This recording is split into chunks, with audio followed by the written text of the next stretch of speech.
Hello everyone, in this video I will show you how to fix always on display not showing on Samsung Galaxy A57. Let's start the video. If you want to fix this problem, so go to app library.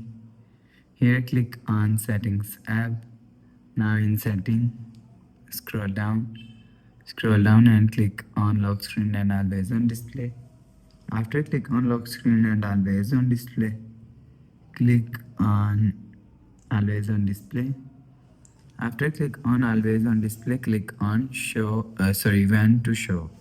If you want to fix always on display not showing, so click on always. After click on always, go back to home screen. You will see your problem is solved. So that's how you can fix always on display not showing on Samsung Galaxy A57. So if you like the video, please subscribe. Thanks for watching.